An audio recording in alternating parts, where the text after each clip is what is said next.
Years of false hope, dead ends, utter disappointment has came to an end. Metal Gear Solid 3 Snake Eater has been given the remake it deserves, and man, have we been waiting. We have a ton of things to go through with references and information for this game, so let's get into the breakdown.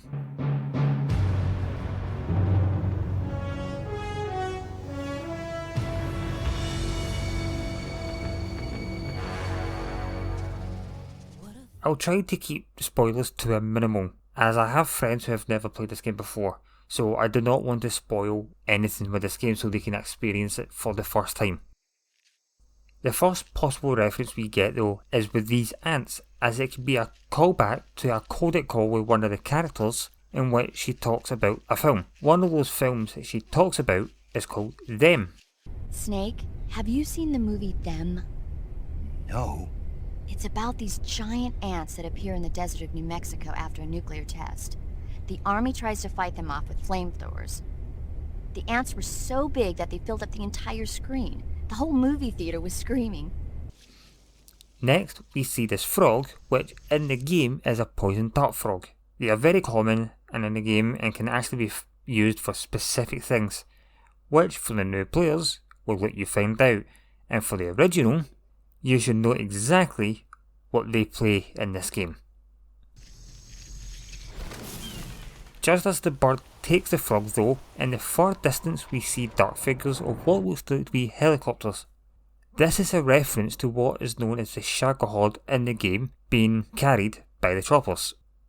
In the original you can see the Shagohod flying over this bridge, however I'll discuss this bridge later on. The bird that we do see with though is also another animal in the game, which originally belonged to one of the bosses called The End. It's just a simple parrot. We do see the parrot flying through an electric fence, which is also another part of the game, which in certain areas you can find these fences, but the shape and design is a little different.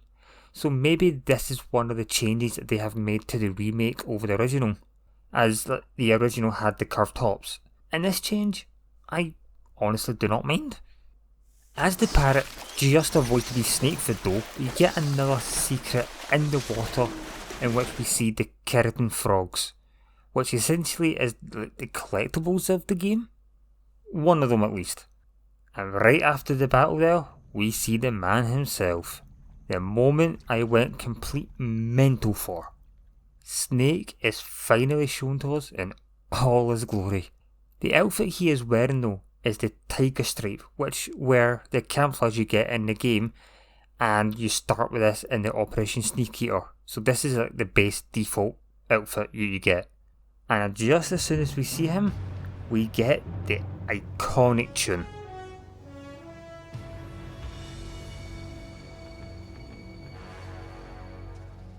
What a thrill, with darkness and silence through the night. As for the trailer, that is pretty much it. But after the showcase we did get a few more screenshots and information. The sign that they use instead of number 3 is actually Delta. So from what I can tell and see, Delta was picked as a way to show the concept of the game, as Konami have stated that they are trying to keep as faithful as they can to the original source, also while making a few minor tweaks and changes here and there, and maybe adding a few things.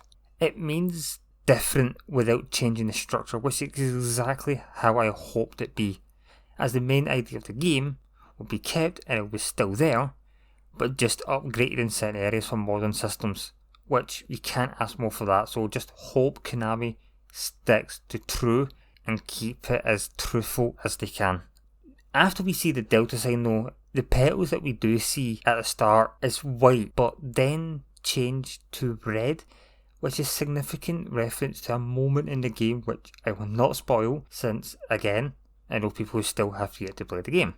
As I was writing this though, there was a channel that came up and became the hero that we really needed, called Saiku, I'm sorry if I pronounced the name wrong, in which he has taken in-game screenshots of the areas that are in the screenshots Konami has released, and my god does this game look beautiful. The first stop is a place called Razvet, where we have these in front of these stairs, which lead to the top. Just the look of this has got me hyped because it looks so goddamn good. We have a barrel to the right, which was there in the original, and at the top there was an item you could collect, so I'm hoping that is still there, but just this image has got me hyped already. Next is the bridge, which I showed earlier, but as you can see, the detail that has gone into this is amazing. Where you have these two guards coming down, and you have a little cave area just below the bridge, which again, once I get this game, I am definitely checking it to make sure everything is as. But from compared to the old to new, you can clearly see the upgrade. And again, just the detail. I know this is not how the game would probably look in the final product, but I'm hoping it is as close to this as you can possibly get, because this is amazing. The next image we have though is of the Indian Gavial, which from the original you can clearly see it is outdated in today's world. My only downside to this though, in the screenshot I mean, is that the updated one looks more watery, whilst the original was more of a mud type. We just need to wait to see how it looks in the final product, but that's the only one thing I'm a bit concerned with right now, is that it looks more watery. The next one is starting area, which when you first play the game is the area that you will see, with a tree in the back and a backpack on it.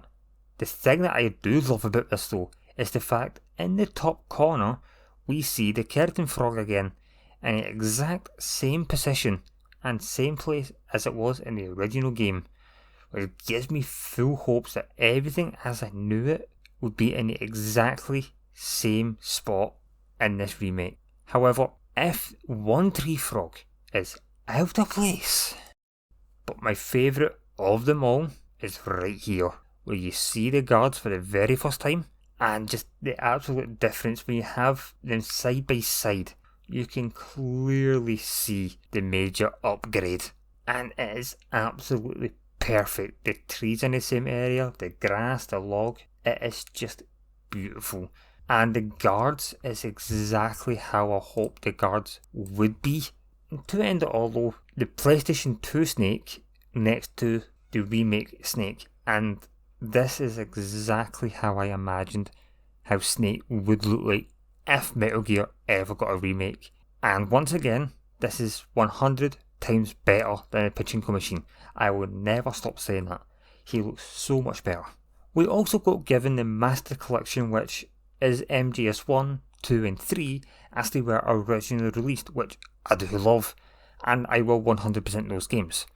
And on the Konami website as well, we do see the list of games with a plus question mark saying stay tuned for more information, which I am assuming that the other Metal Gear titles will also be coming, like Peace Walker and Metal Gear 4, which again I would love for them to come. To end it all though, the remake will be on the PlayStation 5, but you can also get the remake on Xbox and PC.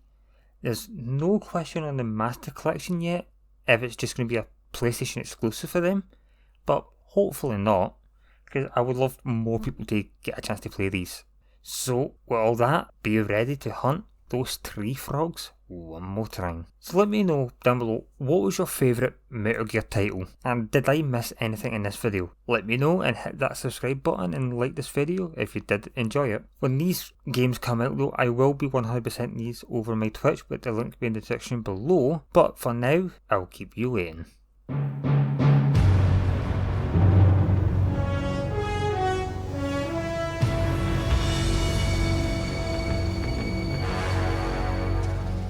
What a thrill, with darkness and silence through the night.